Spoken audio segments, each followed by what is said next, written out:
little bit of physical to mental.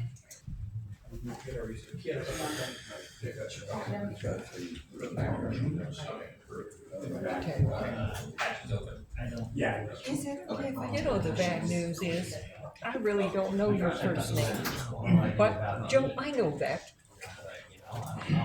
Just, well, that's because my name is Joe. Angela, are you ready?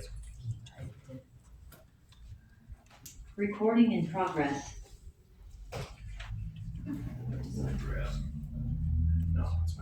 Okay, all right. So it's 6 o'clock. We're in the city. Oops. All right. Everybody turn on the mic. It's 6 o'clock. We're in the Sheridan City Council chambers. We'll go ahead and start the meeting. Angela, can you call roll? Yes. George. Here. Buckles. Present. Allen. Here. Flynn. Here. Hebert. Houston. McElroy. Here. Okay, all right. We'll go ahead and stand for the Pledge of Allegiance.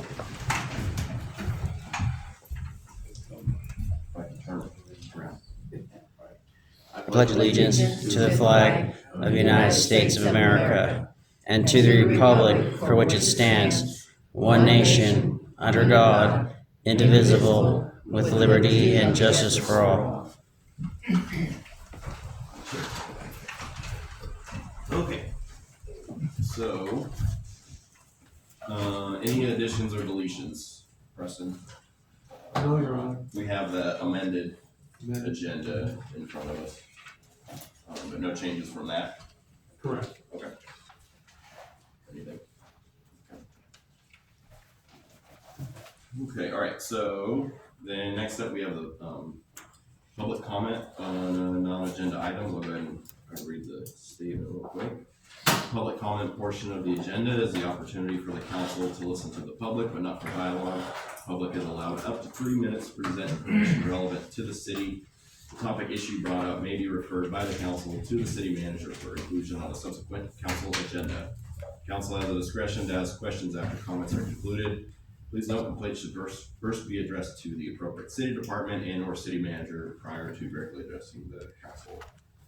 And the first one is from Danny West. If you want to come on up.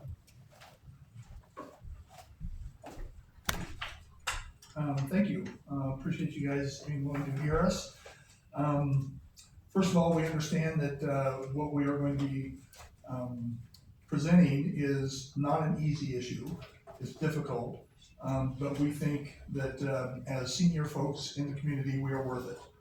And so we don't know at this time what is going to happen with Sheridan Senior Estates, but it is up for sale. And it has been in the past many times. I've lived there almost 40 years. And every time it does, we live under a possible threat of it being turned into something else or attempted, because we hear all kinds of stories of that happening across the state, across the nation, where these parks are bought up and people find that we don't matter because they can make more money by turning it into apartments or condos. So we just want to bring our faces before you and say, you got people here that have been here a long time. They got family in the community. They're veterans. They're widows of veterans. They volunteer. They volunteer at food banks.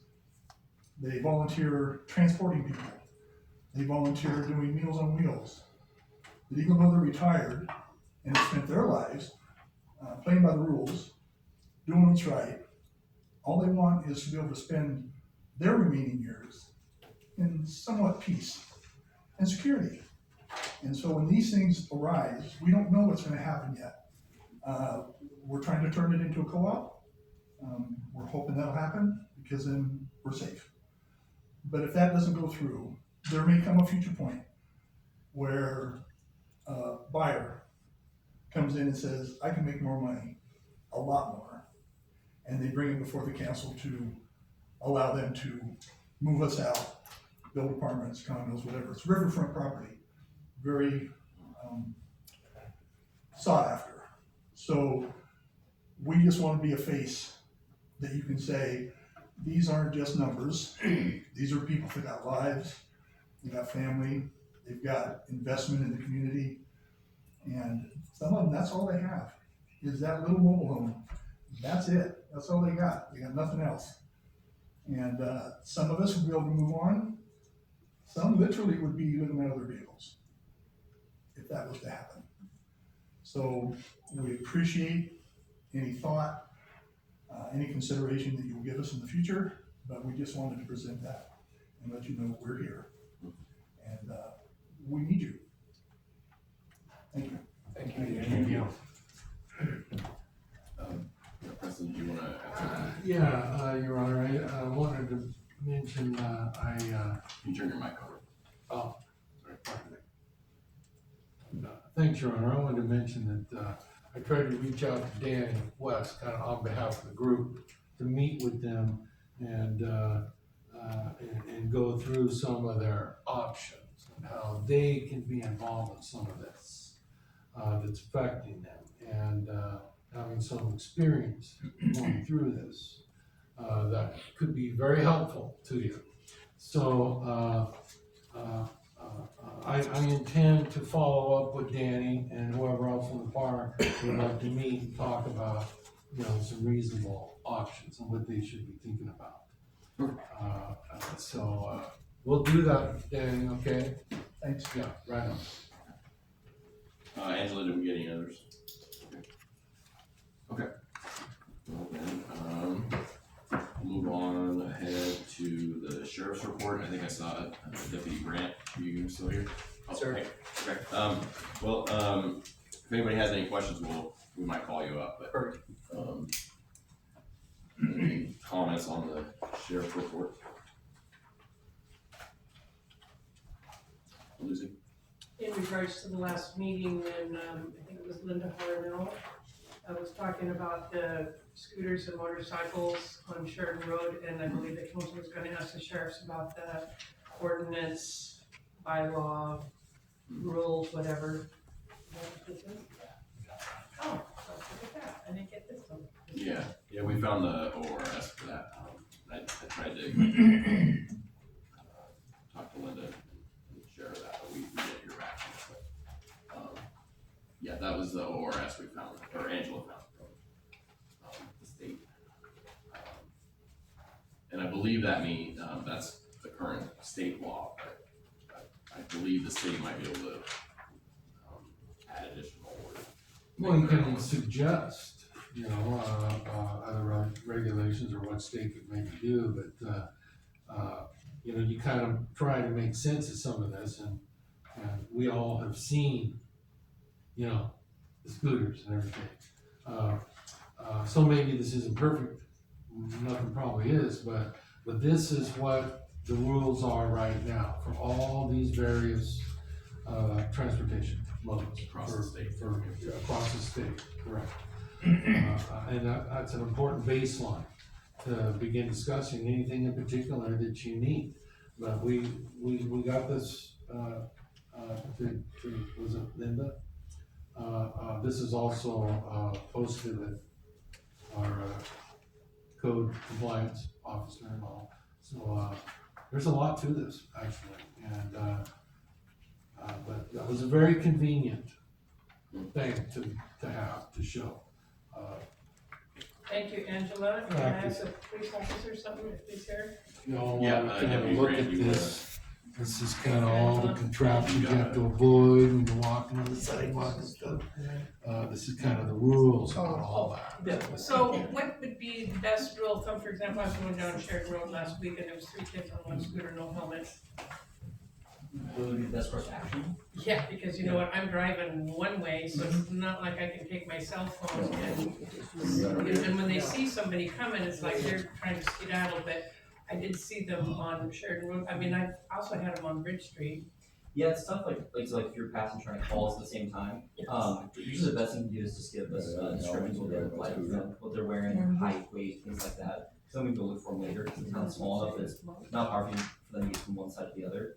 And with most violations in Oregon, the law enforcement person has to see it in front of them to happen.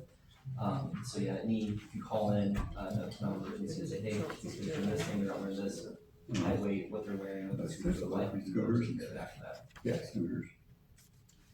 I take it that if they hear about them in a certain area enough, they might actually kind of check that area out, if you got a lot of complaints, like For sure. in certain areas. Yeah, we've been trying to be on Sheridan Road more often, to know that speeders going through there as well. So we can definitely add the speeders, something that we're looking out for.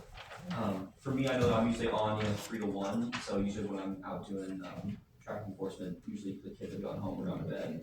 But I can tell them from early in the day as well. I know Deputy Brown is pretty on top of, enforcing these statutes. And I know that was one of the concerns with it being summer now, they will probably be out different hours of the day too. Yeah, so we can definitely keep an eye out for it. Yeah, I know, I know that was them without helmets and speeding, though. It's kind of all over town, but I know Sheridan Road, we've heard it's bad too. Yeah, I think it's like a nice straightaway form where they can Yeah. actually go some speed, so I'm sure it's hard to not go over there. Yeah, Jules, There's one pair of girls that are up and down West Main all afternoon Okay. into the evening. no helmet. Repeatedly, no helmet, two on it, It's motorized school as well, scooter as well. I'm sorry, It's a motorized scooter as Yes. well, okay. and they're back and forth all around, back and forth, back and forth. I'll see them easily 6 or 8 times in an evening. Okay, yeah, I can go for On West Main, for sure. the 5 or 600 block. Yeah, I'll go for midnight. Okay, thank you. For their safety, Absolutely. Actually, I think I've seen them too, Jules. yes. If we're talking about it, let's just bring it out. There seemed one in the pack, I thought there was 3 of them, but yeah, I know. There may have been, but those 2 I know specifically, I have seen daily. I joked to my wife, it was a scooter gang. Yeah. Thank you. Jim, I always, when I look through the CFS, I'm looking for, number ones, what do you respond to immediately? I noticed this time there's maybe 4, traffic collisions, non-injury. But I wanted to see if that was an increase or a decrease, but there's no listing for traffic. I mean, actually, it's an increase. We don't have a ton of traffic collisions in town, in my experience. I think, in the whole time I've been a contract deputy here, I think we had 2, 3. Thankfully pretty infrequent, because like it's a little slower speeds in town. This must be the rush for summer. Yeah. Yeah, you get on 18, it's a different story, but usually in town, thankfully, it's usually pretty low number. Great, thank you. One more little tip. Yeah. When it's dusky and they're trying to get home before dark, there's no lights on those things, they'll be scooting along, because I sometimes leave for work. Yeah. Dusky's just my time to go, and I'll see them trying to skedaddle home the quickest way they can. And before it gets totally dark out, at least they know there's no light on the little, and I've only really noticed the scooters of all these things. So anyway, I think they were trying to zoom home, I'm real sure. Okay. We get a few e-bikes around, but I think Deputy Brown's been cracking down those pretty hard, so I think the word has gotten out to not be on those. Yeah, we can definitely increase the scooters for sure.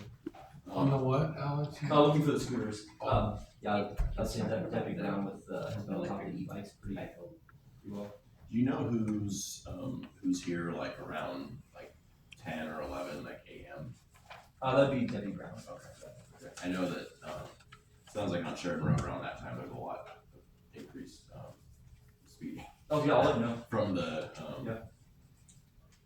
I can't say where it's coming from, I don't know for sure, but I get, I've heard reports of that around that time, lunchtime. Yeah, I'll shoot an email, make sure he knows to increase patrols in that time frame. Okay.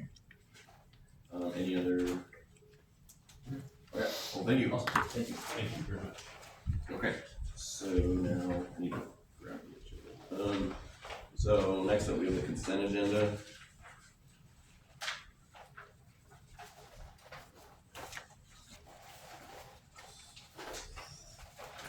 Starts on page 11.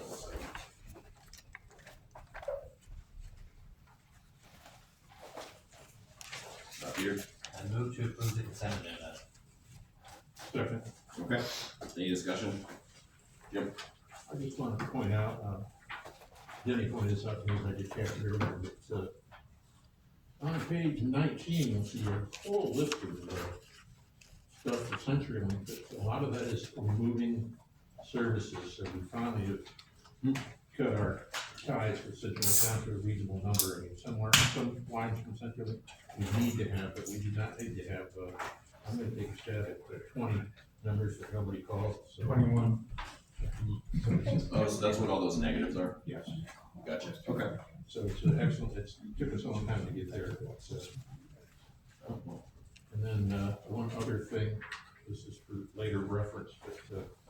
know one of my big things has been for delayed landed financial services for the cost for the cameras. And in talking with Omega, because Preston gave me the contract so I could see what it is we're supposed to be paying for. And there's some locations and cameras that we can't quite figure out what they are. So Omega is working with, let's see, Delayed Landed is just a financial service. They're not the ones that actually have the cameras. So she's working with the company itself to see more copies of our contract to see why we're paying what we're paying for, because we can't find it in the one contract that we gave. So we think we have more contracts that we're finding out. Thank you for knowing that. Okay, other comments before I call for a vote?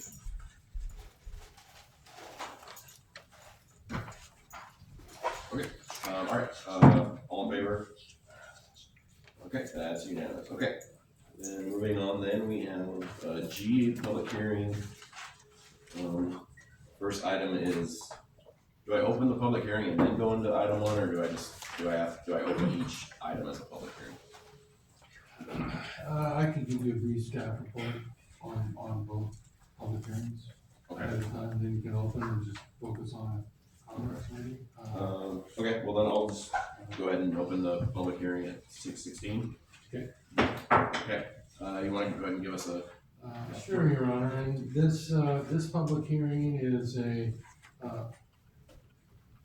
about our proposed budget, I should say, approved budget for next fiscal year. If you adopt it tonight, it becomes our adopted budget. So this is an open invitation to receive comments on anything in our budget. $24 million budget. People wanna submit comments on. Might sound like a lot of money, but it's not, because a lot of it is swirling around. We talked about that. You know, there's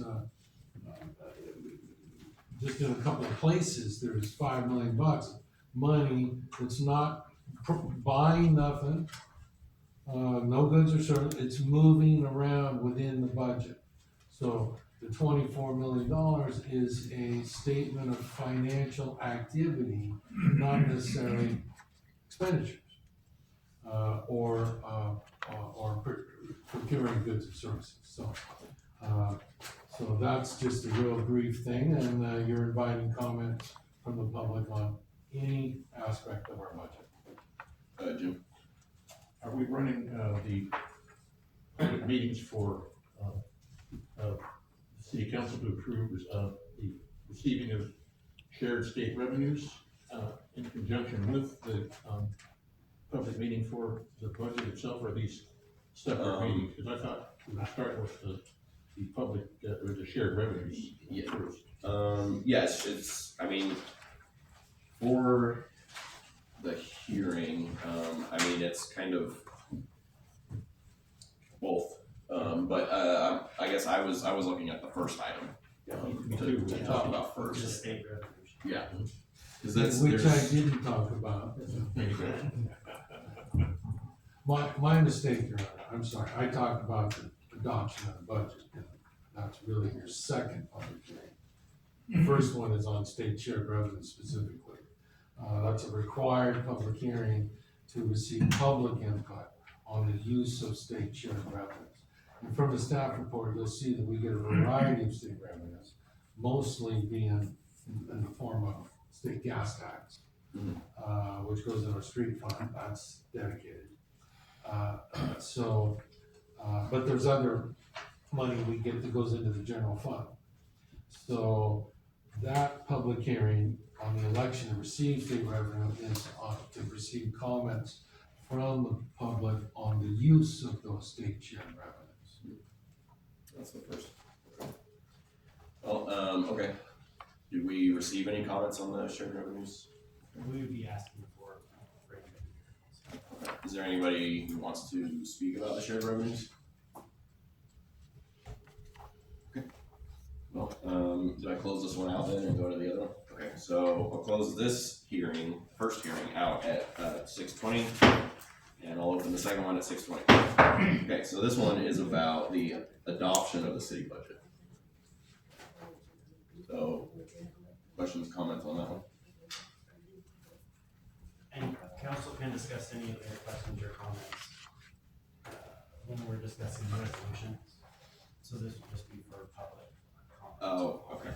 Okay. Is it gonna? That's later in action. Right. Yeah. Under, H. Okay.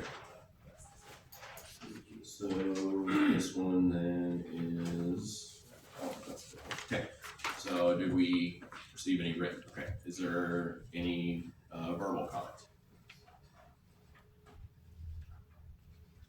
Okay. Well, we'll close this public hearing out at 6:21, and then we will move on then to action items. And the first one is the community grants. And you've got, we received the food banks application, and then there's a fourth application that didn't make it in our packet. As far as I know, it made it into the deadline. That's the grant share mine. And in addition, Your Honor, to what's in the packet, there is at your station another letter that came in. From the Friends of Sheridan Parks. No, Grant share mine. this is from, Oh, yeah. Chairman. Yeah, we got the letter for the food bank and then a separate application. Right, so you have the additional application, then you have this added letter, which kind of goes with the one that's already in the packet. Okay. So, Okay, well, we received 4. Do you have any comments? Oh, Peter. Yeah, I'm just gonna go ahead and make the motion since we're not over requested this time, which is nice. I move to award the Sheridan Community Grants to Friends of the Sheridan Public Library, Friends of Sheridan Parks and Recreation, Grand Shermina Food Bank, and the Rotary of the West Valley in the amount of $500 each. Second. Okay. Discussion on that? Yeah. Just, I have a little difficulty with the grant for the parks.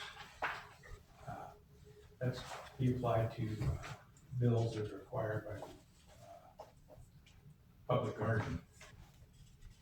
And I don't know how many people are involved in that anymore. But I know over the years, the last few years, when we moved that, put in fencing, water, electricity, cleaned up the old place for them. The city spent over $10,000. And it seems like quite often it's coming back for 500, 500, 500. I thought it was gonna be self-supporting once we got it going. Willamina has a community garden, if you wanna call it that. The city hasn't put a dime into it. It's donated land, which we donate this land. And the garden people, just, they're self-supporting. So that's just something that bothers me. Other comments on the motion? Peter? So I guess you're saying it's like a repeated request instead of this being a one-off, because I guess I haven't been here for one of those. Yeah, it's, I guess they have insurance requirements, I don't know, but I guess they haven't asked for that. And again, this is, I don't know how many people are there, 4 or 5? I don't know the entirety of the group. I've actually, through the years, well, the last year, the drivers of that group, Paul and Vivian Pena, have moved out, so the group has shrunk. I think their biggest problem is their lack of advertising. I would bet that 50% of the city doesn't even know we have a community garden, where they can go down there and get one of these starter garden beds and have their own garden. And I don't disagree with what you said, that we have given them a lot of money, and it's disappointing that they need to keep, or feel the need to come back to us and get money for the people that are being served by the garden. I think it's a great thing, but the city has invested a lot of money down there, like you said, around $10,000 is a good estimate, because the city put the fencing up, and that alone is an expensive arrangement. I kind of have a soft space in my heart at one of those places. That they're a good group, but they just aren't really as organized as they need to be, and they're failing in their attempts to pay for themselves.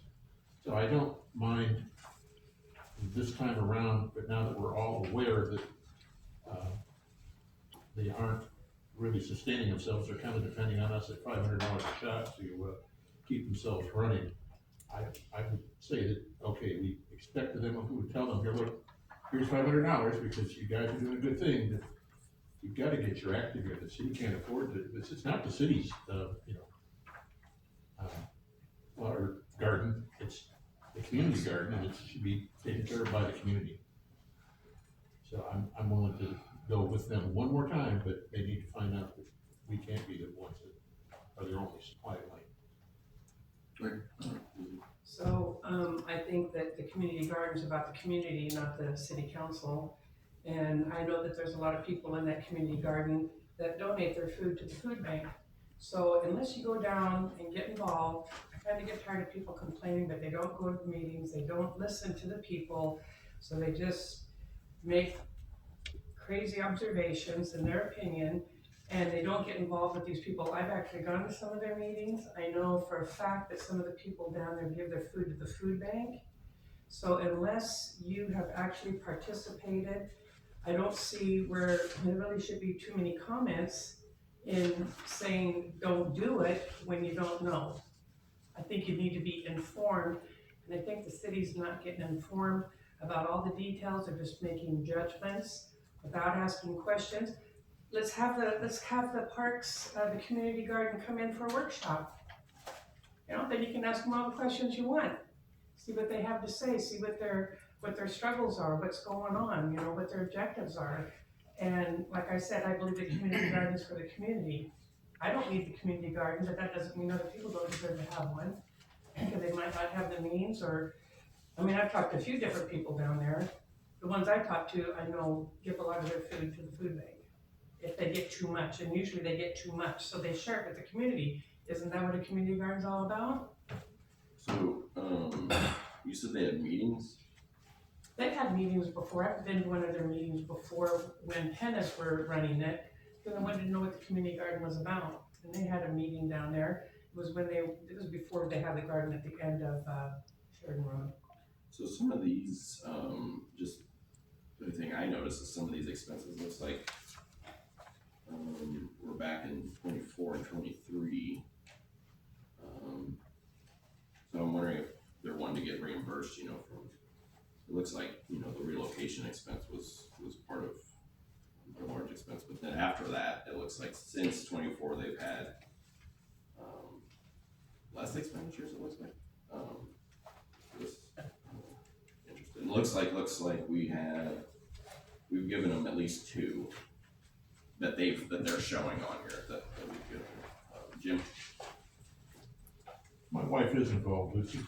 The last 2 years, she's had a bed down there. She's given all of her food to the food bank, and we got a garden in our front yard, we don't even need to do it. So I'm not saying that we shouldn't have a garden. I'm saying they need to find a way to be self-sufficient, and if they wanna come to us and address us, I say, great. But do that, don't say, we've got a group that runs this, and then we never see them. We give them some money and hope that they, you know, use it accordingly. They kept a good count of all the money they've spent. But you said it perfectly, it shouldn't depend on the council. We shouldn't be their money giver, they should find a way to make their own money, and they charge for those beds. My wife's paid for the garden bed the last 2 years. This year they're charging for water, which makes sense. So I know what's going on down there, but they're not using their group effectively if they want to keep that garden going. If it's a community garden, it should be for the community and from the community, not money from the city. Right, Can I? if it's short, yeah. So why not sit down and have a discussion with them? Is that our job? Is the city donating? Is the city the one wanting to cut them off? If you want to cut them off, yeah, I think it's your obligation to do that. I do. Would you mind meeting with them? And come to council and Yeah. Well, I mean- Like I I mean- usually do. I mean, just meet with whoever's, their president or whoever is and see, what some of these requests are coming from. If I knew who the person is, I need to get a hold of, I knew kind of that, when I bring it back to the council, there's just some people that don't seem to be very informed about certain things. And no matter what I bring back, Well- I hope you can listen with an open ear. Well, you could also just invite them to I would invite them to a workshop. a work session. Yeah, because sometimes people need a I little. mean, I don't know what we would work on, maybe we could have a presentation or something, but Yeah. depending on who you talk to, then that might be good to figure that out going forward. Yeah, then they could ask, whoever's got doubts, the doubters, they can ask them. I don't have a problem with it. It's not me, I don't have a problem with it. I'm Okay. just trying to show support from the community for them. You wanna amend your motion or you wanna keep it? I'll keep it. Okay, all right, I'll call for a vote then. All in favor? Okay, that looks unanimous. Okay, all right, then, next up. Your Honor, Yeah, go ahead. could I offer a suggestion, on this meeting? The community grant, like the process or? No, the community garden. Oh, the community garden, okay.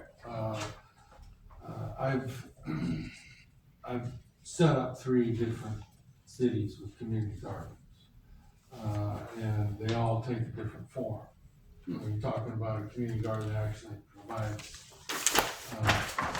food assistance to the community, or just rent out plots for their own purpose, which is more like a recreation program. Okay, it's a little different. Sounds like we've got kind of both things going on. It's on city property, uses city funds. Maybe it sounds like council wants to know more. So I would volunteer to talk to this group and kind of find out how it's organized, what is going on, this and that. And if a work session sounds like a good deal, I'll work with them to prepare a work session for the council. If not, maybe it's just a presentation, but the idea is to inform the council more on what's being done, how the money's being spent, what their needs are, who's being served, things like that. If council sounds good with the council, I'll do that. I think it is. So, okay. Anybody's against it? Okay, all right, thank you. So next up then we have, resolution 2026-D, certifying the city of Sheridan. Certifying that the city of Sheridan provides 4 or more municipal services in order to be eligible to receive state shared revenue funds for fiscal year 2026 through 2027. Your Honor, a real brief staff report on all 5 of these. Well, pardon, there's only 4. On your agendas, number 2, 3, 4, and 5. They're all resolutions. The last one, number 5, is adopting the budget, the final one. The other 3 are other resolutions in support of that. Okay, so the first one, the election, the second one, declaring Sheridan's election. Again, it's 2 different ones, the state ones and both.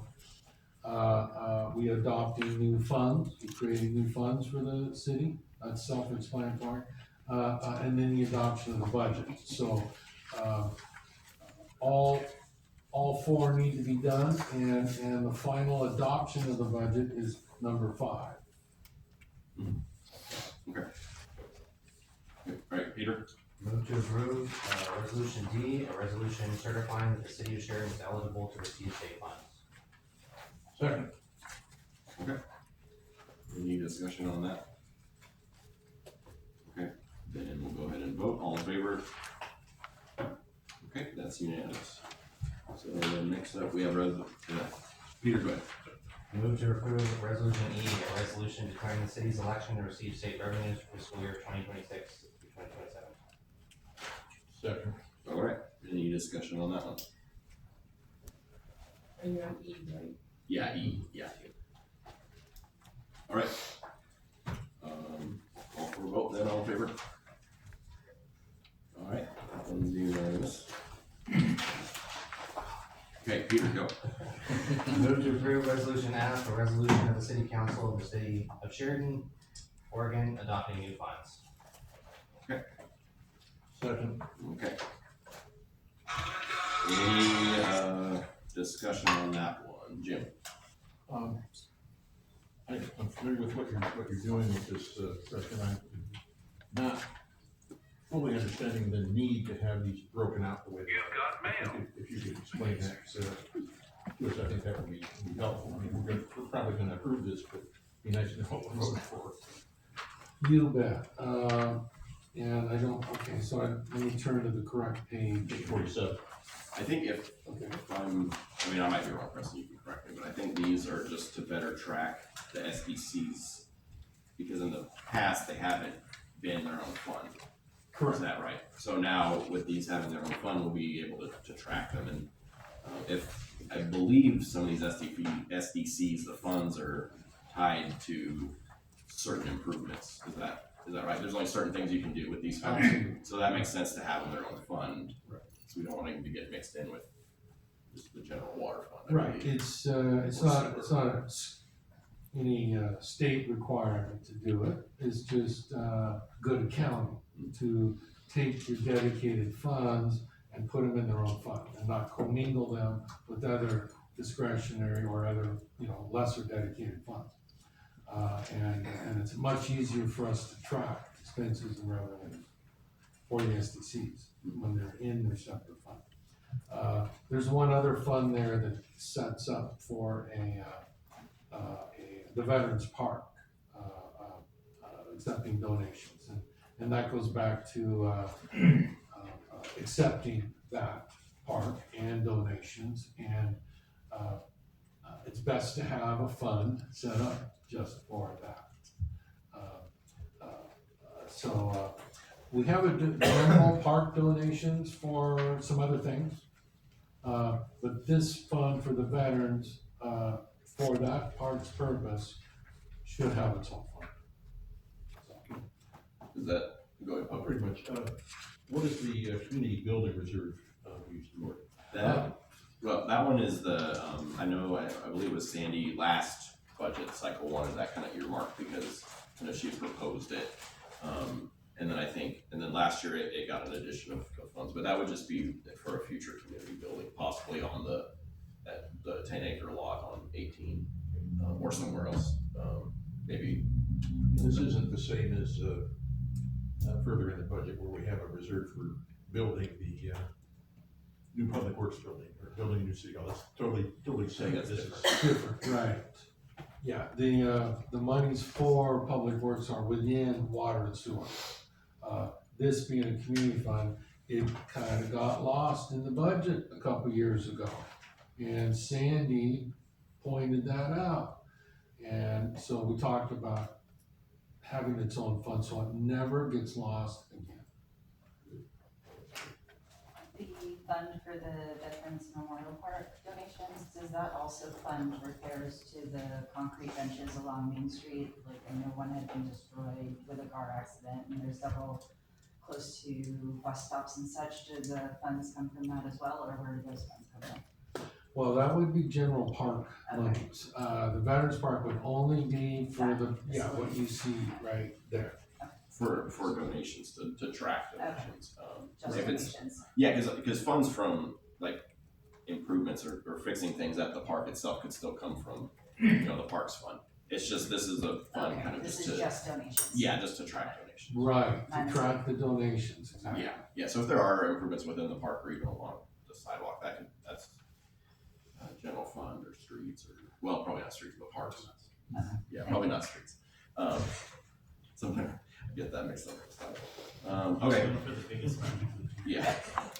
Okay, so any other discussion on this one? Lucy? So in some of these larger subdivisions in other towns anyway, sometimes they'll have a park within the subdivision that they're doing.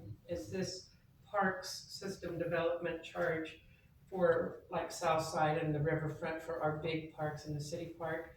But then when subdivisions come in and I don't know if they've planning to put a limit on how many homes you can have before you need to provide a park within that subdivision, that's not talking about the same thing, is that? Because I don't know if builders are coming in, they used to think, well, I don't gotta put a parking, we're just gonna use the city park. But sometimes they're so big and isolated, that's where you find kids playing on the streets with basketball hoops everywhere. And then they were thinking at one time, in one of my past lives here, that there could be a requirement with a bigger subdivision to provide a park within that subdivision. Is that just a thought, or is that something that's been in writing, or is that included in this? Well, kind of is. There's two things going on there, Lucy. One is, the standards for development of, commercial, well, it would apply to commercial. The standards for development in residential areas, do require parks as a standard that gets tied into subdivision development. So the standards are one thing. The SDC is how you fund additions to your park system.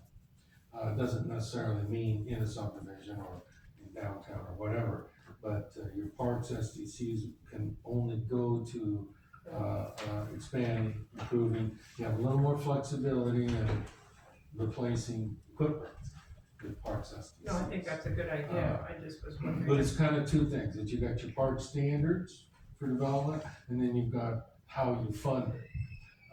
And SDC is how you fund it. So when a subdivision comes in and they need to provide a park, they can either provide a park or maybe they provide money in lieu of a park. So there's various ways a subdivision can meet their goal of improving the park system. Who decides that? Well, the standards are all in code.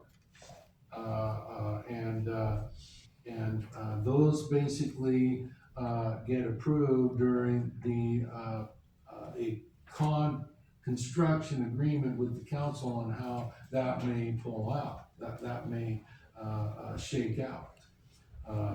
Because they have to meet the standards in the code.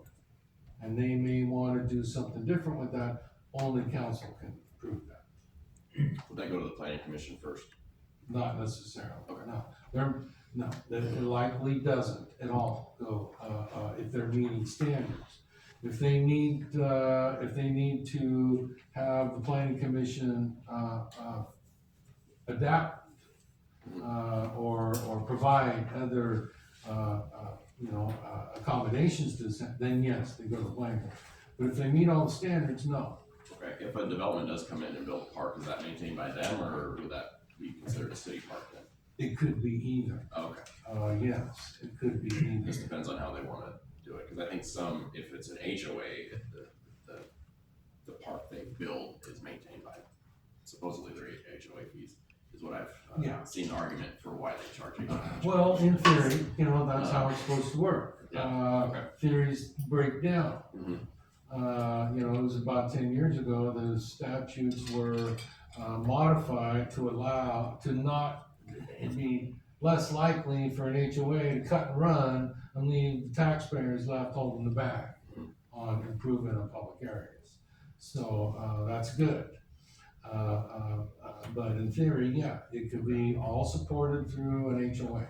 Okay. It just, that depends on the developer, development. and all It that does. stuff. Okay. Any other comments on this resolution? Okay, all right, we had a motion and everything, right? I just wanna make sure. All right, all those in favor? Okay, that looks unanimous. Okay, then we're moving on then to, resolution G, 2026-G.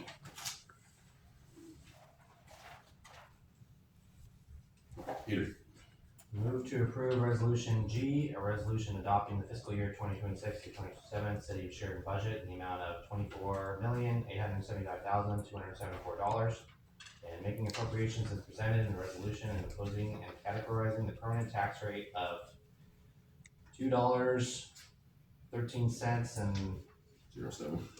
how would you say that? That's that. 7,000 per $1,000 of assessed value.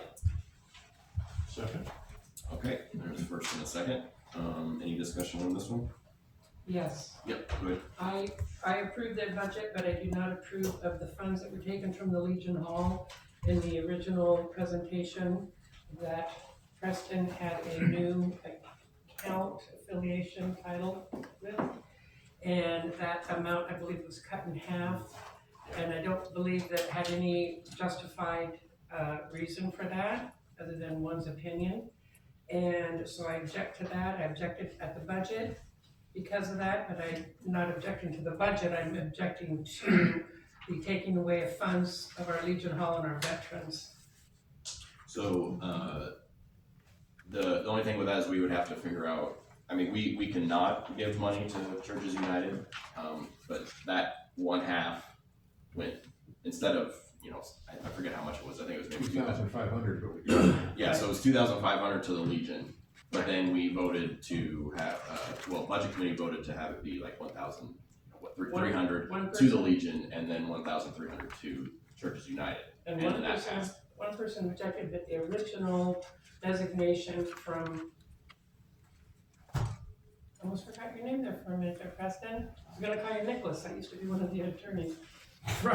Sorry. That's a blast from the Hey, past. wait a minute, I know, I mean, it's, but his original, presentation stated the full 25 until it was objected by one person. Yeah, and that's fine, and we can, you know, if you have a, you know, suggestion for that one, we just need to allocate where that other money will come from. Pardon me. Go ahead. You know what I'm trying to say, right? Well, I think you're trying to say you're stating your objection to that one Right, thing. that's right, But not the budget That's right. overall. that's right. So, are you ready to vote on that then? I do, but I just want the public to know that that money should have gone to the Legion Hall, and I felt all of it should have been designated to the Legion Hall the way it was set up to do originally, and was taken from them, and I didn't think that was right to do, and I just think that was a shameful thing to do to our veterans in the Legion Hall, and I objected to that. And that proposal was, I mean, as amended, the budget committee did, you know, vote to approve that. But there, I mean, it was a new fund, so before there was nothing allocated.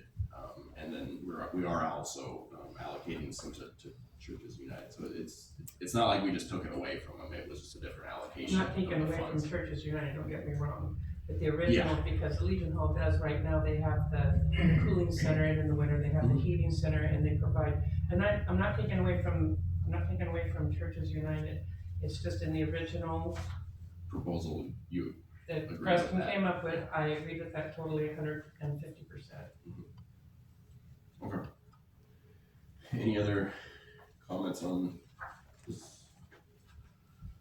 Okay, well, we'll go ahead and vote then on adopting the budget. All those in favor? Okay, that is unanimous. Okay, so then next up we have, Pardon me, Your Honor, I think, we normally do a roll call vote on the adoption of the budget. That's kind of been my, experience. okay, If you don't mind, Angela, doing a roll call No on that. problem. yeah, we can vote again.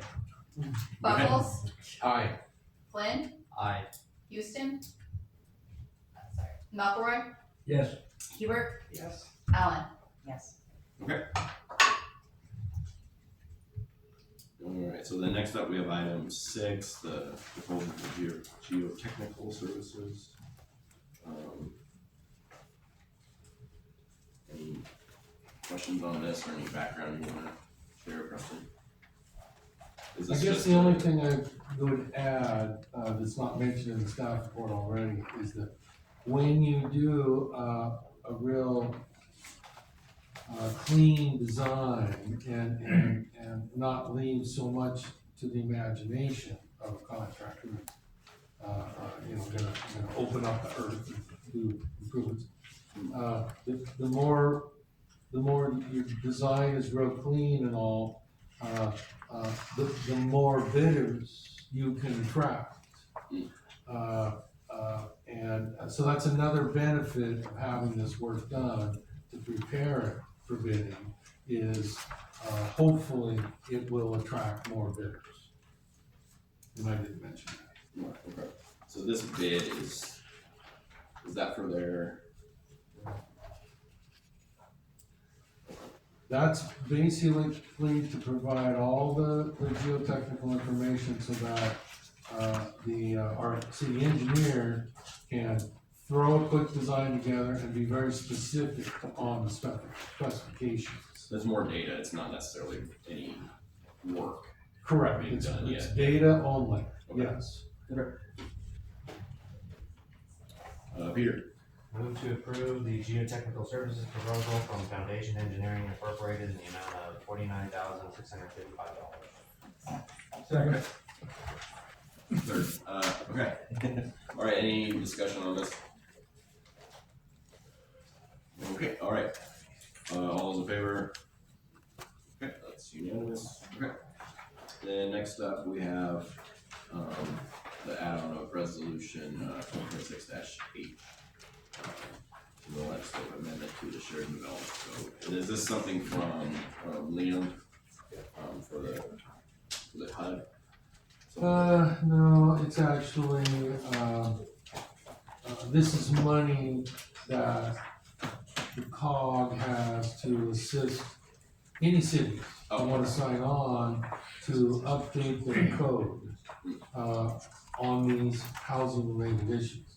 So it's not specific to Sheridan, it's a grant they're administering to benefit our code. There's no matching requirement, this is basically, Liam's time to update this code here. We've, for all the housing related things.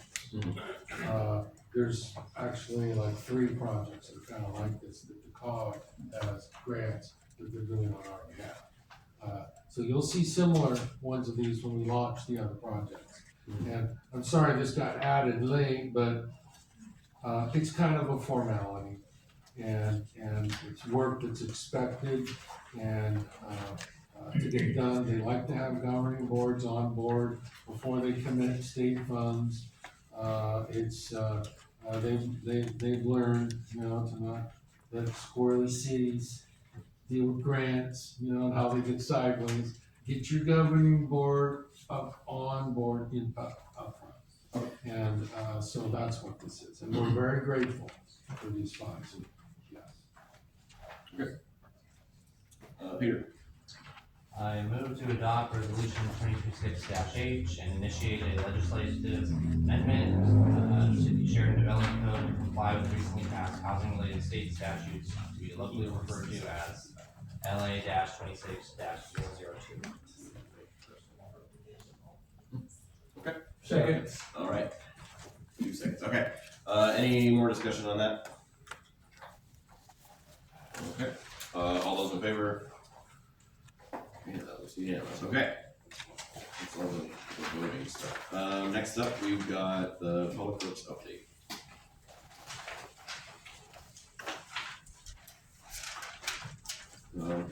It was probably too soon for them to touch on this, but I was at the cleanup for a little bit, and talking to the, code compliance, with, Hayden, there was, it sounded like a line that started at 7:30. It didn't open until 8.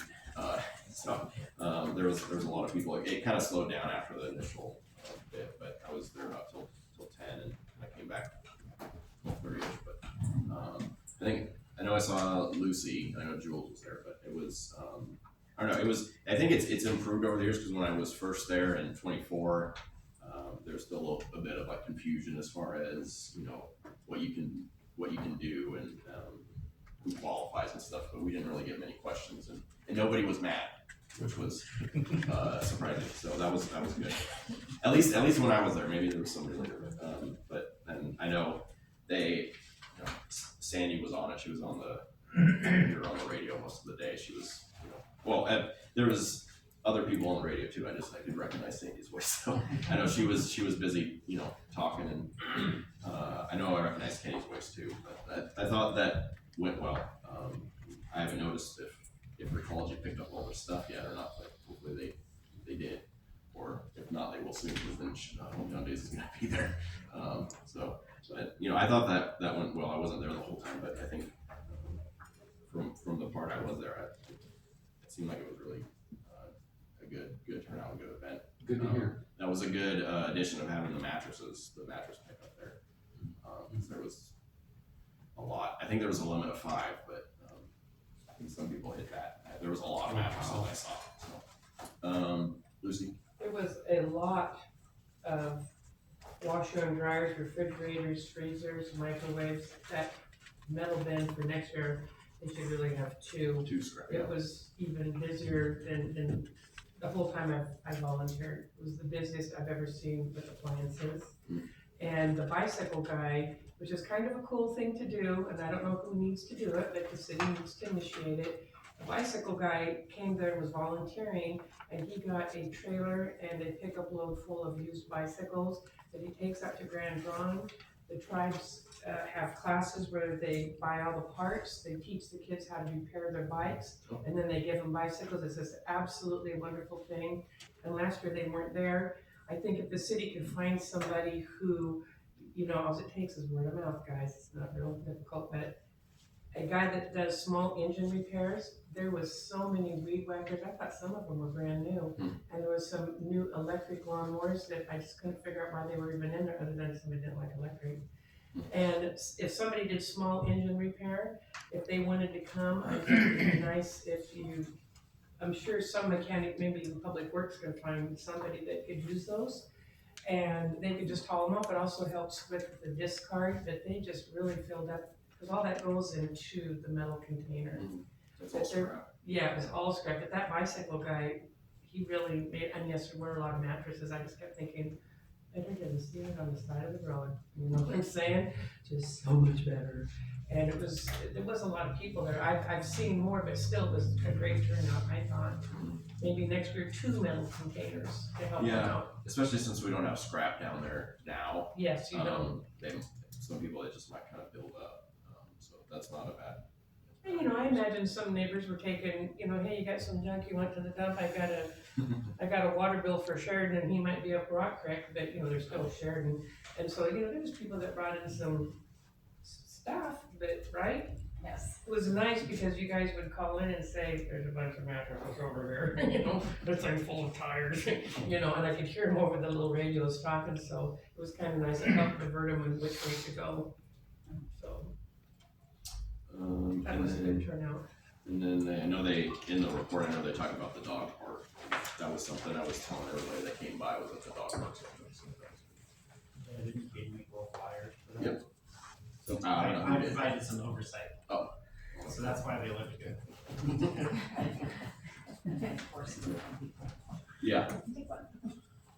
Any In the other? updated brochure of Welcome to Sheridan, we also, in our parks narrative, mentioned the dog park, the Jefferson Dog Park, open in May this year. That's good. Did those get handed out when people come in over the new Yes. water camp? Okay, cool. Because I know that's, you know, a great way to let everybody know what the services are. So some of them, you don't have a choice for electric and stuff, but some there are a choice. Any other comments on this report? Can I just comment to you, Sure. because I've had this brought up in my business, that if Sheridan has, because I know Wilman has a little welcome brochure, I haven't seen a new one. If we had not only the utilities for Sheridan, but PGE, natural gas, you know, because these people are coming to town and they don't know who to call to change all the utilities Yeah, no. over. So is that included in that pamphlet, or maybe something they Yeah. could include? So, if you for want sure. to use? Yes, The services you, as a new resident, Right. here's the people you need to contact. Great. Other comments on this one?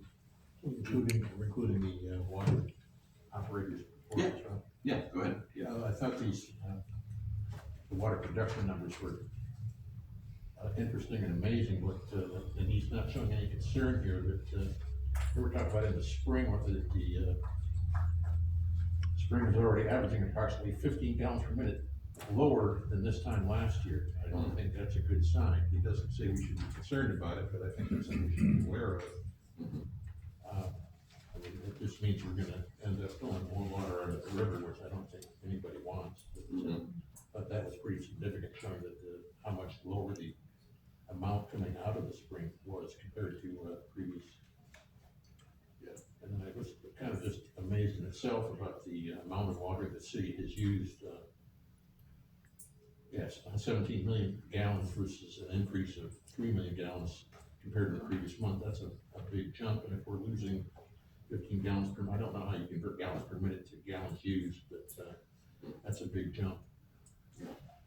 It is, Jim, and,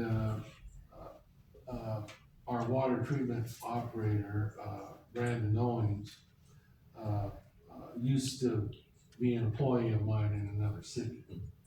And he initiated a very fine water report for that city that had water issues. So he suggested this, and anyway, I'm glad the information's coming because there are water issues. You know, half the state's under a drought alert already. We see effects happening in our watershed. And yeah, I gotta have it on my to-do list to go over protocol if we have to ration water. I've done this before in other cities, it's not pleasant, but we gotta be ready. Our resources are finite. We don't know what we're gonna run into, Jim, but we wanna be ready. Well, yeah, that's what I say, these are very interesting numbers, I'm glad we get a chance to read this in before they turn significant and we have to worry about it. When this says, where was it?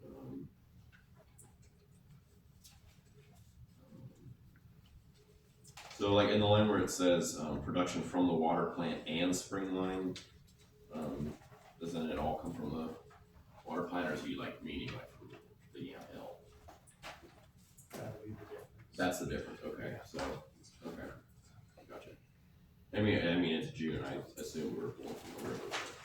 I assume that's what it meant, water treatment, water from the treatment plant, okay. Any other comments on the work one? When you jump to the national certificate, wildland fire potential outlook, not very promising either. Right. I only read the Northwest, and that alone was a little disappointing. What I keep talking about is below normal. Yeah, it looks like our area, August and September will be the bad fire area. Looks like July was just barely outside of that little map. And just to add on to that, Jim, suggested for your July work session are a few topics. One of them being pursuit of a west side water master plan. Looks at regional water needs and sources, and there's grants out there that can help us do that. Laura Conroy with COG is very good at finding these things. This is kind of how we started on the east side of the county to come up with the Yamhill Regional Water Authority and a consortium dedicated to planning long-term water needs. So something like that on the east side would seem very beneficial. West side. Pardon me, on the west side would seem to be very beneficial. So plan for your July 6th work session. That would be one topic to make sure we're on board. I don't want to get too far down there and the council not be on board. So one of the benefits of this is gathering all the users with a consultant and looking at all the needs out here, and perhaps Stony Mountain Reservoir can come online much earlier than we could possibly do on our own. In fact, we can't do any of that on our own. We're gonna have to seek funding. So why not take a regional approach and bring that online a lot sooner than what we could possibly pull together on a much later date? Yeah, I think that was something brought up, or something I was hoping to do, kind of early on, when I was mayor, but there was some staff changes to manager position, and then that kind of got, so I'm I'm happy that we're talking about this because I think it's gonna take more work than like just me trying to talk to the water. So, which I want it to happen and I'll do it, but I don't think I'm interested in the water and getting Stony, and you know, that's one of the things I keep talking about, is getting Stony online, but, I'm not an engineer, so I don't know how to do it, but, I'll keep advocating for it, but, Right. I think with Red Prairie Water District being so close, and there's been a few times where we have provided water for them, you know, here. And then I think even the Prairiedale Water District got brought up too, is that they are Correct. close to our line, you know, by FCI. So there's two large water districts that, you know, they span a lot of ground. But looking forward to that at the work session. Okay, we can go ahead and move on into the library report. That's, yeah, page 85. Any comments? Jump in and just say, once again, things are still moving at the library. They have more computer uses. Their total circulation is about the same. Their programs offered actually dropped us by 3, and their participation a little bit from 199 to 104, including 47 adults, 57 youth. So the library is still being used. I think we'll see a decrease in some of those numbers just because of the time of year. You don't necessarily spend it inside of the library unless you want to go into cool down, but overall, I think they're still doing a lot, especially with the summer reading program and their performers that they have set up for June and July. Jim, can I add on to that? I'll make You talked to somebody that's not happy with library. I've talked to him.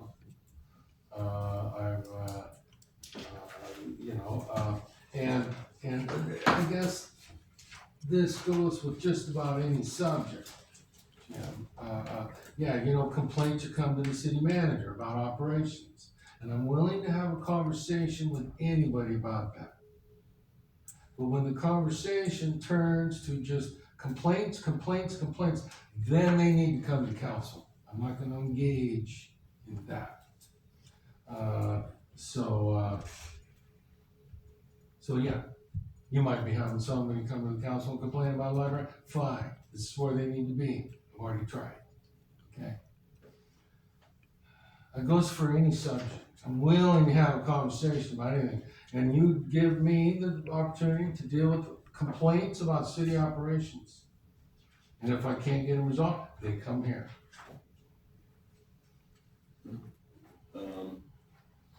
Any other comments?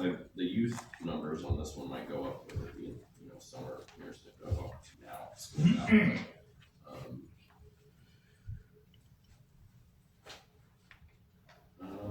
Yeah. Any other? No. Okay. Then move on to the city report. Thanks, Ron. A few things to bring up.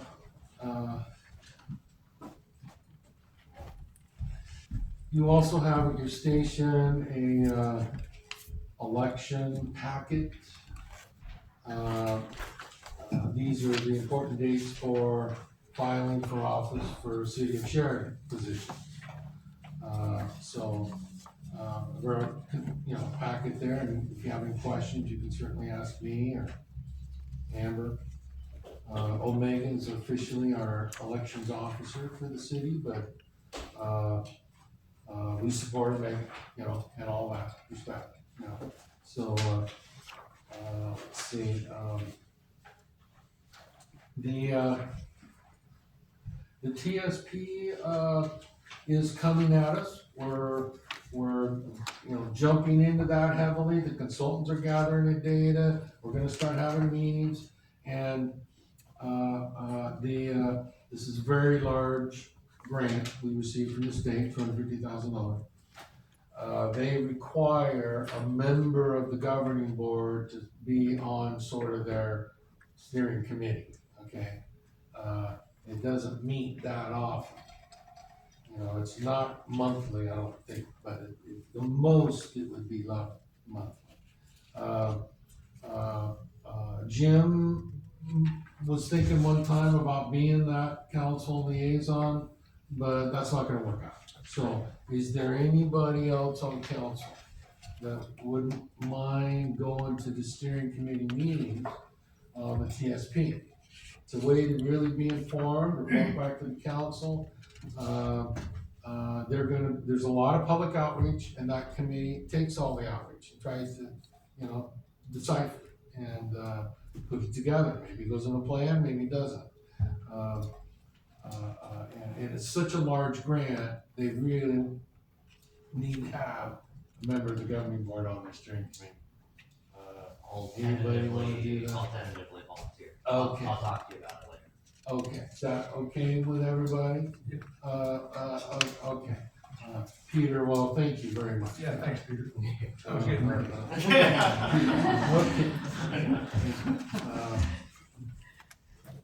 Let's see, a very, horrible thing happened, and affected my profession over the weekend. A very long tenured city administrator for the city of St. Helens, had gone under the water in the Columbia River and not resurfaced. So, his name is John Walsh, the city administrator for St. Helens, and he's a very well-respected member of the profession. The community and stuff, you can imagine, are devastated. Absolutely devastated. And I guess, and it's a very sad day, but it's just a reminder that, we count our blessings. We think life is precious. We're all trying to, do the best for our communities. And these things kind of happen to derail us and all, but I wanted to share that with you. Very tough thing. City of St. Helens is going through, and our profession.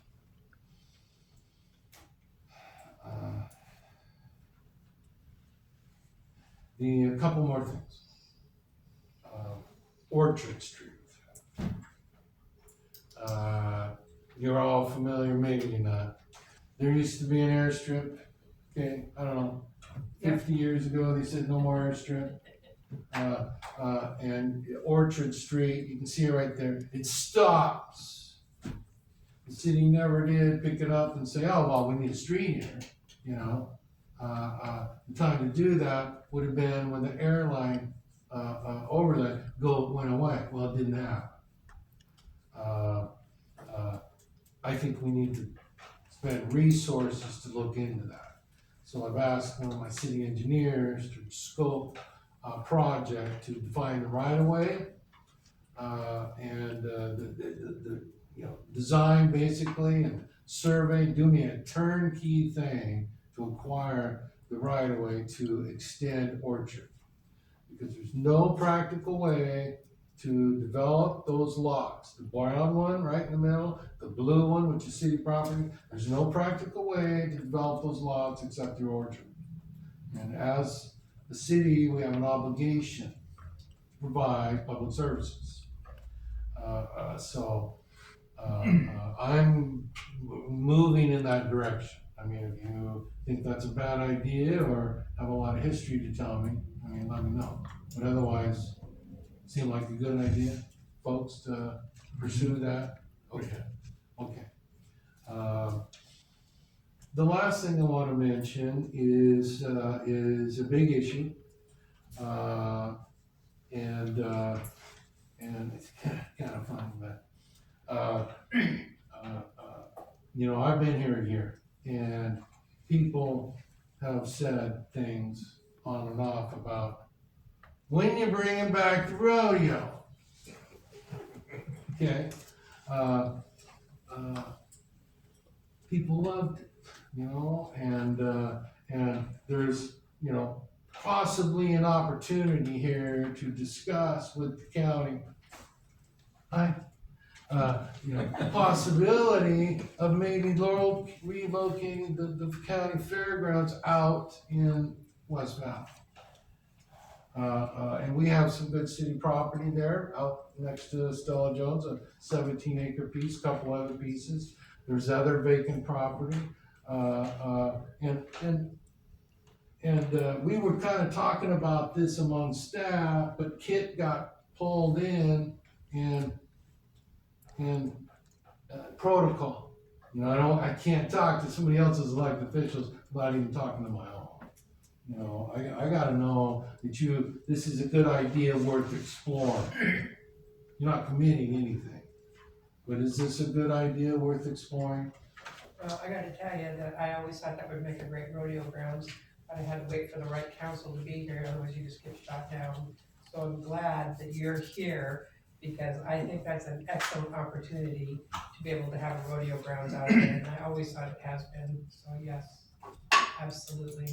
And the people of Sheridan would love that, the community would love that. Right. And that would include all the surrounding, anything with a zip code for Sheridan, even Willamina. The Sheridan Rodeo was the second largest in the state of Oregon at one time, folks. That's right, second largest. 26,000 people flooded this town, it gives me goosebumps, in a weekend. And it was just fantabulous.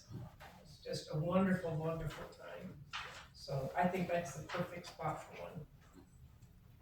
Good. Question pertaining to that, was that when this was a more bustling town? What was that, like 80? No, the overpass is when the town started to die.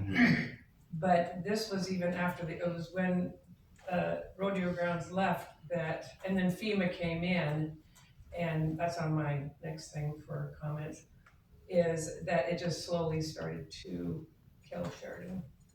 That the rodeo grounds was a big deficit. I mean, life, a deficit, isn't it? Yeah, I don't think there's any opposition to that, because that's especially just to, see what the county is, looking at, or, anything like that, so I think that would be, good. Sound like a good plan there, kid? Do you want me to give you some parameters? Sure, you betcha. You bet. All right. Kid Josh from the Allen County Commissioner. I can't believe this, I'm so surprised by this. So right now, our existing fairgrounds is 25 acres. We've outgrown that. The main issue that we have for the 4 days of just the fair is parking. For the rest of the year, it's events. We can only really hold one major event because we don't have enough parking in the off season, because we can't use where the cart track is because it's off season, it's too wet. There's parameters that don't fit into it. Ideally, we're looking for a site that would be at least double what we're at now. And this is if we're going to move. So right now, we're gonna go through, try to find funding to do a master plan process, and I'm hoping to have that within the next year, which will decide, number one, are we willing to move? Do we want to move? I do believe, I'm advocating that we move as one of 3 votes of the board. But then if we are gonna decide to move through that master plan process, that we address, basically survey sites, which I have a couple already. One, I don't think it's any rumor anymore, that Dayton has a 50-acre parcel near their city. And then there's 3 others that I have in mind.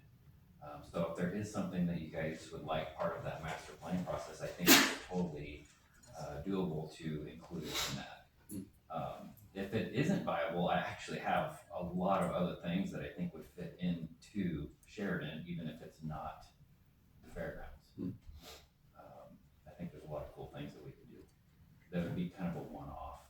If it's a rodeo, it's a 2-day rodeo on the weekend, or we always do really well. We actually do better probably with our demolition derby than we do our rodeo. So anyway, there's a lot of different stuff that goes into that could be like one-offs. It doesn't have to be like all year round, but definitely more than willing to talk about it. Okay. So that sounds good. All right, thank you. Thank you. So that was the city manager report. Did we talk about Liam's report yet? Oh, I'm sorry. Maybe skip Keep jumping over a bit, but like, stop and get good. Yeah, I mean, was there any questions on these? I can't assume somebody would have jumped in. Okay. Well, then if that's all the reports, then we can move on then to mayor and councilor comments. Jim? I just wanted to ask Preston, I know we've been with OSU and whoever else we're working on test river water, and we're waiting for the level to come down to where we can get a valid, reading. Is that coming up, do you know? I don't have any updated information, but they were supposed to be helping us define those where to do the sampling plan. No, a lot of things have kind of been pushed off until we get a budget passed. You know, it is on our list for tracking. Yeah, I would think July would probably need to be, probably Only latest. next month, so. Yeah, Mm-hmm. yeah, maybe early August, but, and if, it'd be great to, hear their suggested locations, but if nothing else, we can just test by the intake. Cause that's, intake stuff, but, if they have better, suggestions, then we could always have more than one sample, right? And that's through OSU. Yes. Alright. Okay. Okay, other, Lucy? So Preston, during some of our meetings, we were talking about going in and, I'm just gonna say it like this, challenging FEMA through the LOMAR process for the downtown business area in Sheridan. And I don't really know how far you could take it. There's some places in Sheridan that still actually have water, so I'm not pushing it there. I'm talking about like what we saw in, was it January, the flood? Because the important thing for me to note was that nothing on Bridge Street flooded, and nothing, I'm not sure down by the veterans, it can flood right down there by Western Street, and down by Highway Market, but it didn't flood in that main sector. And we were thinking about if the council wanted to pursue that, and so I'm asking tonight, you guys wanna pursue fighting FEMA? Cause I do. We deserve it, our community deserves it. And, and it would work with everything, with the positive things that we heard tonight. That, that frickin' floodplain, just screws you. And it's so unfair. I can understand it where people have had it, but we're talking in our prime downtown and people who aren't affected with that. So I would like to see that process being started. And I think that should be on Liam's radar, because I talked to the higher owner about the Lomar and Loma, just briefly, just to say, this is something you might want to look at. It's probably unlikely to get everything out of the floodplain just because it's so close to the river. And talking with FEMA, there's a few factors, and it sounds like one of the factors they don't look at is the stormwater management, which was kind of disappointing. But I think the first step, would be the Loma or Lomer. And basically from what FEMA said, it's basically a surveyor comes out. It doesn't have to be FEMA or anybody. It's kind of like a third party. They take some data and then they share it with you, but then also FEMA. Well, I know that sometimes when you're on the riverbank, you could be, begging for it. They just figure that's what they've always said. Even in Willamina, that's not in the floodplain. If you have a house on the river, they will require you to have flood insurance because you're just living right there. So, that some of these other properties that are across the street or down the block, that would be, something's better than nothing to open up the downtown, because that's what's stifling our town. Because when this guy's, I talked to him on whenever he was here, and, he was doing kind of like a little open house. Well, I didn't want to tell him that I probably know more about that building than he does. So, but my big concern is if they don't get that, they're really gonna get sunk for flood insurance, and he's gonna pass it on. That's what they do, the owner passes it on to the tenant. I don't do that, I don't have flood insurance, because I don't have to. But, they pass it on to the tenant that's gonna rent that building from them. And they're just gonna soak them for it. And it's gonna, even if he does a bill to suit and they find out what the flood insurance is gonna be, it's like, and some companies just won't even take them. This was got them scared.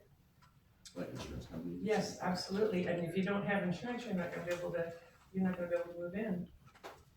Preston, do you have, Well, there's two things we're talking about here. One is, what you would do for a specific property. And then what you're trying to do on a bigger scale, citywide or downtown or whatever. As far as like for a specific, parcel or, that is, something that, we don't have any program for. But, the new owner, the Hyder building, has yet to talk to me about any of that. And if he wants to come forward with a proposal to, for the city to help fund all of that, that's fine. I'll be more than happy to sketch something out for him. And the commitments he's willing to make as an owner.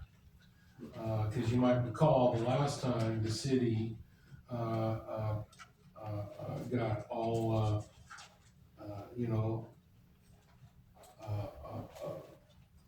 taken by, a private downtown business owner. When he cut and run, the city was left, without a lot of grant money went down the toilet. So no, we're not gonna make that mistake again. We're gonna work with an owner, and if the city's gonna put some money in, there's gonna be commitments. That's the way I would happily talk to him about. We have not had that conversation yet. He's invited. We're invited. I'll let him know, cause I just, kinda shared that with him, cause I wasn't sure what all Liam went over when he first met with him, so I just kinda shared that with him, like, hey, just wanna make sure that he knew, cause I think it was Lucy that asked that he was made informed of those, just to make sure that he knew. So he's at least asked Liam about it, but I can also just let him know, like, hey, you can also talk to the city manager about this. Absolutely needs to talk to me. Cause, Liam is excellent with the regulations. And I have a lot more experience putting those dreams into something tangible. So, between us, we're a good pair. Liam and I, but, Stefan, the new owner, needs to talk to me. Okay, yeah, I'll make sure I put him in contact. And I don't know. Correct. Yeah. Well, the other thing that, Lucy's talking about is a wider scale, of doing this on a wider scale. That's a very expensive proposition, but it can be done. In my budget, information, is a proposal there's a few things that's not in the budget. And that's one of them, is doing a downtown or citywide challenge to the flood elevation, arbitrary flood elevation that they placed on Sheridan. And the fairly decent amount to do that is $200,000. Is that citywide or Citywide. Citywide. Citywide or a significant subset of that. You've got, FEMA doesn't look at storm, they don't look at a lot of stuff because they rely on the experts to do that. We have to fund that study, fund all that, justify it. That is a big proposition, it's very expensive, but it can be done. And it has been successful in other communities, but I think for the most part, maybe it hasn't been successful. That's what I'm worried about, is that if there's an expert that comes in, does some surveying and be like, oh, it's actually worse. Which is possible. That is possible, Yeah, correct? which that's what I wouldn't want to happen. But if we started in just the commercial area, because I think that's one thing all of us want is more businesses in town, and then move outwards.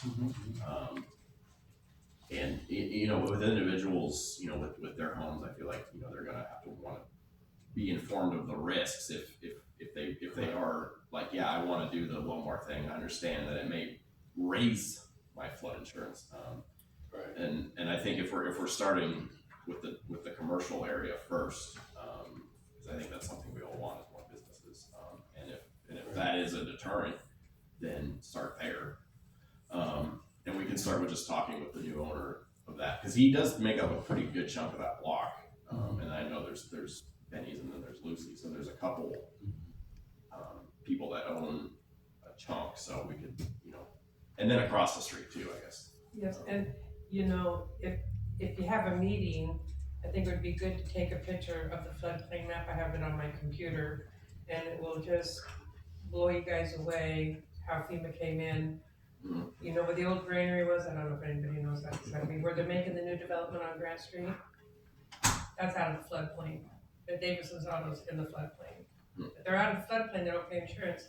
The nursing home's not in the floodplain. They butt right up to the river. The 55 and older park, hello folks, is out of the floodplain completely.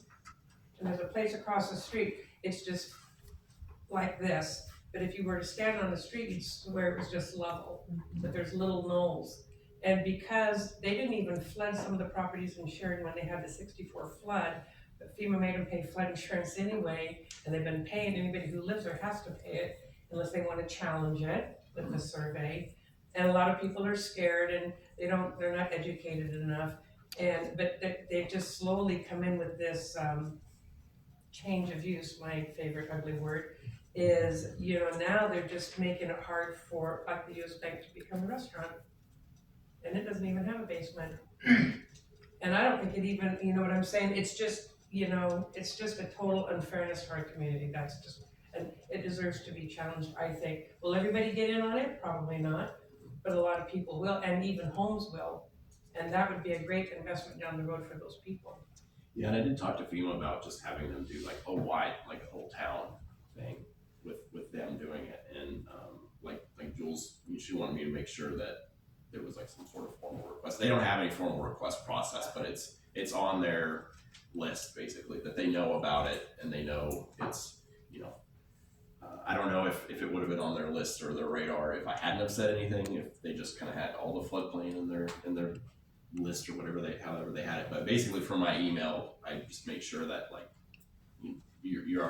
we're on whatever this list is, right? And we are. So that's not something they're really looking to do right now. It's basically finishing whatever projects they have, not new ones. But they did say in the meantime is doing this Lomar and Loma process. And they make a killing off of everybody is what they do. Yeah. Okay. They starve to death. So I don't think Preston needs direction. I think he's gonna look into it. I thought you asked for direction last time.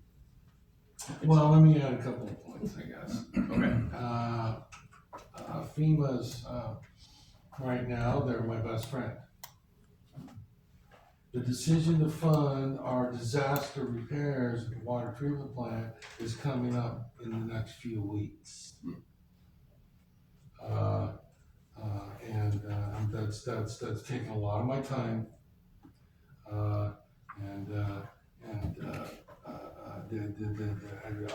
I love FEMA right now, okay? So some of this stuff is something to pursue, you know, in due time, I guess. But we are working on a pilot. I mentioned it in my budget committee meeting and all. There's money in the budget to work on a pilot to where we will create some development concepts for residential and commercial to meet existing flood hazard zone regulations. Things that people don't think about until you put it in front of them. People that maybe see the regulations and wanna run away screaming, well, here's some reasonable options on how to develop your property within the law. And give people options, residential and commercial. That's part of our work plan, It's not exactly what you're talking about, it's something we're doing though, to try and alleviate those things. So as far as like working on something bigger, like for downtown, what makes sense to me is to discuss with the owner how that can be the centerpiece. Correct, and how that could possibly be, a bigger, scope. Yeah.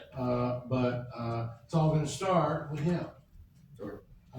That's the way I look at it. Okay. Yeah, I'll get him in contact with you. Reasonable place to start. He was, I says, I wanna take you to, Rotary. He went, yes, so we're gonna try and work that out too, but, so I don't, unless there's something council wants beyond that, I mean, that's the way I would approach that. Start with him.